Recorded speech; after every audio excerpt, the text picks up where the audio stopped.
Atenção porque vai começar a aula de ciências. E aí, galera, vamos para mais uma aula de ciências e hoje a gente vai estudar sobre Lamarck, Darwin e também sobre a diversidade biológica, que também conhecemos como biodiversidade. No caso dos estudos de Lamarck e Darwin, a gente vai entender as divergências que tinham entre eles, certo? E por que eles tinham ideias totalmente contrárias um ao outro. Então vamos começar entendendo quem foi Lamarck. Então, Jean-Baptiste de Lamarck foi um naturalista francês responsável pelas primeiras teorias sobre a evolução dos seres vivos. Lamarck nasceu no dia 1º de agosto de 1744, na cidade de Bazentin, da França. Ele faleceu em 28 de dezembro de 1829, sem o reconhecimento de suas ideias. A gente vai entender já o porquê.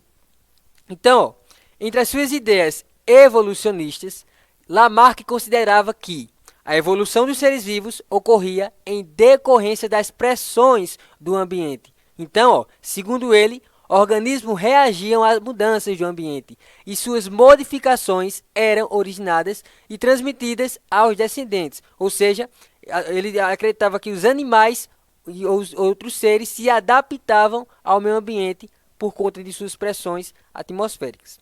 Então, Lamarck baseou sua teoria para a evolução dos seres vivos a partir da seguinte afirmação: a natureza, ao produzir sucessivamente todas as espécies de animais, e começando pelo menos perfeito e mais simples, acaba o seu trabalho com o mais perfeito, gradualmente aumentando a sua complexidade.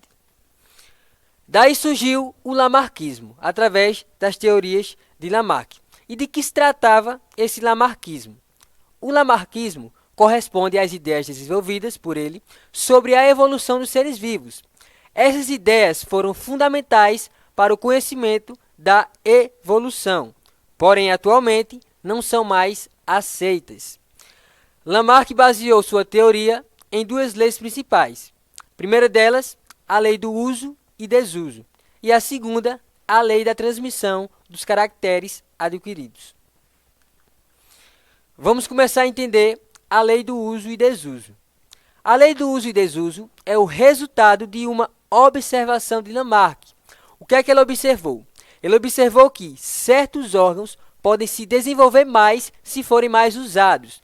Daí ele até tem um exemplo que a gente vai falar a seguir, que é das girafas. Ele acreditava que a girafa nascia com o pescoço curto, porém, como ela tem que se alimentar de árvores altas, ela teve que se adaptar a essas árvores altas e o pescoço delas começou a esticar, a crescer, a ficar maiores, para poder elas alcançar essas árvores. Então, ele acredita que os pescoços das girafas eram adaptados ao meio ambiente, ou seja, pelo fator delas terem que se alimentar de árvores longas. Ao mesmo tempo, ele acreditava que outros órgãos menos usados ficavam atrofiados. Como eu disse, uma lei clássica do exemplo de lei de uso e desuso é a do pescoço das girafas. Elas teriam a necessidade, como eu falei, de alcançar folhas mais altas nas árvores, então para isso esticavam mais o pescoço, desenvolvendo a musculatura e levando ao seu aumento.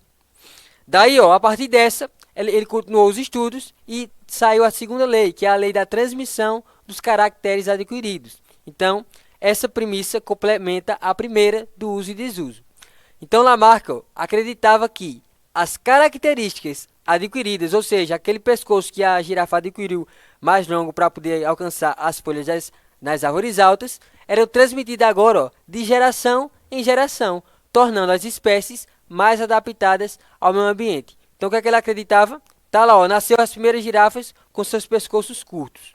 Daí, elas precisavam se adaptar porque elas se alimentam de árvores altas, as folhas de árvores altas. Então, teve que esticar seu pescoço. Daí, ele acreditava que as próximas girafas que fossem nascendo, fossem se desenvolvendo, ia também já nascer com o pescoço mais longo, porque se adaptou ao meio ambiente. Essa é a característica da lei da transmissão dos caracteres adquiridos.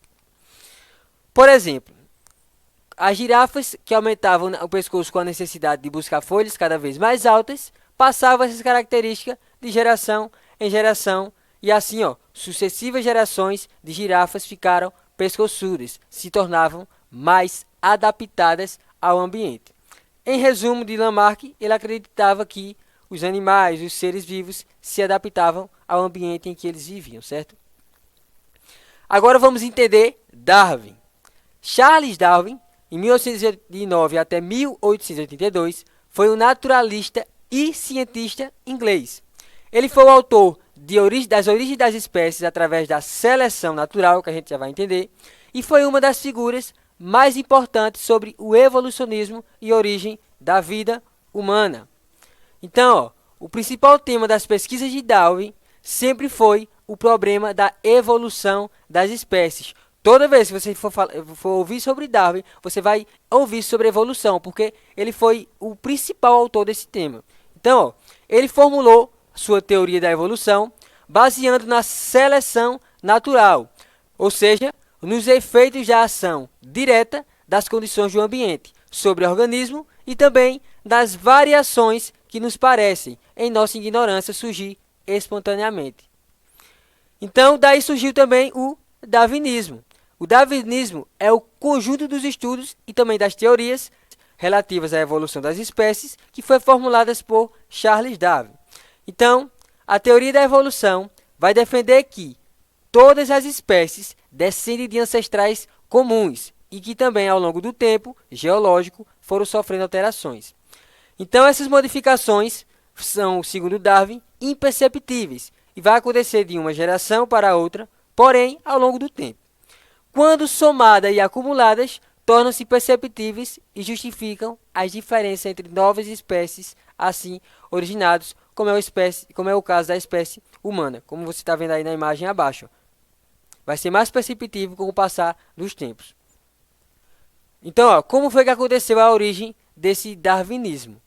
No século XVI, para os europeus, foi a época de grandes aventuras. Então, cujos reflexos dessas aventuras marcaram fortemente todo o futuro desenvolvimento.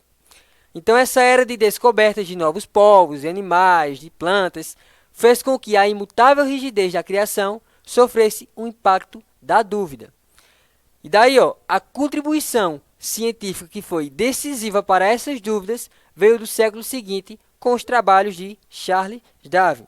Ele estabeleceu os principais mecanismos através dos quais qualquer espécie animal, inclusive o homem, a espécie humana, evolui a partir de formas mais simples ou como resultado da necessidade de melhor adaptação ao seu ambiente. Então, durante 20 anos, Charles Darwin reuniu provas para apoiar suas teorias. Enquanto ele continuava os estudos, começava uma viagem para a América. Então, aí, como naturalista, ele fazia levantamento. Começou lá na costa sul-americana. Está aí o mapa abaixo, na América do Sul, onde ele continuou seus estudos para formular suas ideias evolucionistas. E daí surgiu o quê? O evolucionismo através de seleção natural. A teoria da evolução proposta por Darwin tem como ideia básica a seleção natural, observada na natureza. Ele acreditava que as pequenas variações casuais que aparecem nos organismos fazem com que suas probabilidades de sobrevivência e reprodução sejam distintas, ou seja, sejam diferentes. Então, uma determinada característica, quando está presente num organismo, pode fazer com que ele se adapte mais fácil, ou seja, facilmente do ambiente, que seja mais bem sucedido e que não possua aquela característica.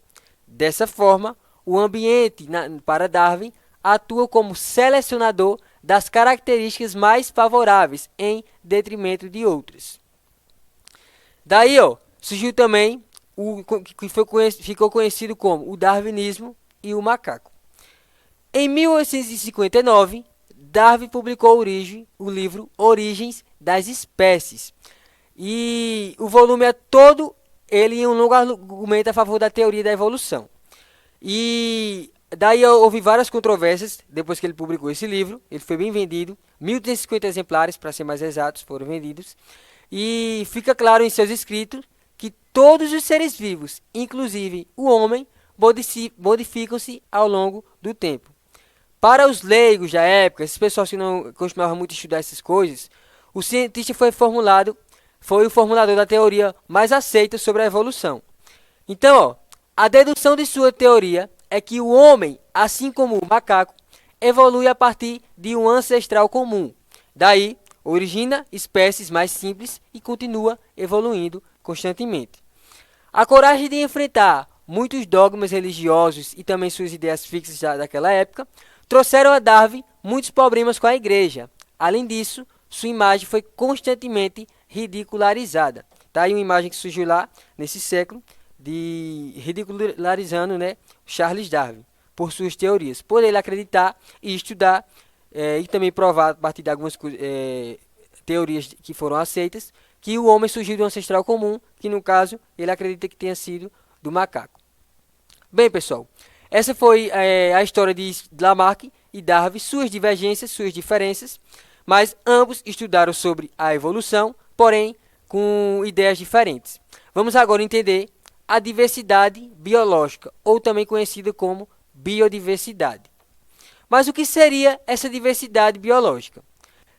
Bem, diversidade biológica significa a variedade de vida. Vai englobar a riqueza das espécies, a riqueza dos genes, que contém também nos nossos ecossistemas, e também tudo aquilo que constitui o nosso meio ambiente.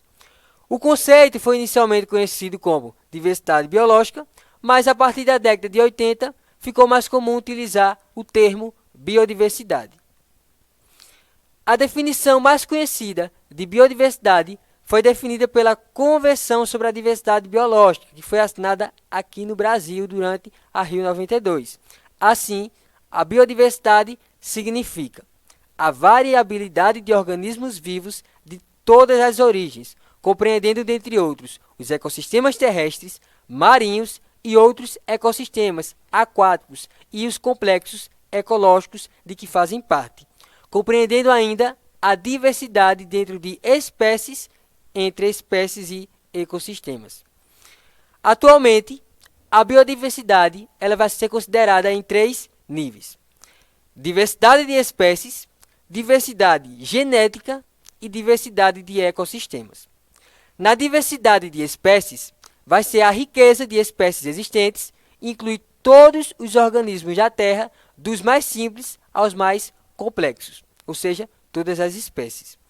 A diversidade genética, já está falando do próprio nome, vem lá do gene, do seu caráter genético, é a diversidade de genes entre os indivíduos de uma espécie, certo? Então também acredito que se tenha uma biodiversidade de genes.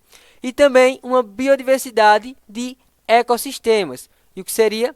É a diversidade nos quais as comunidades biológicas habitam entre si e interagem entre si, que é os nossos ecossistemas. Bem, todos os níveis são fundamentais para a sobrevivência das espécies, incluindo a espécie humana.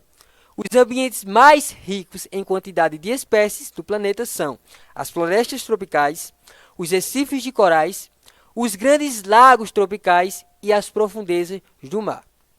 Bem, pessoal, essa foi a nossa aula de hoje. Espero ter contribuído para o aprendizado de vocês e até uma próxima aula.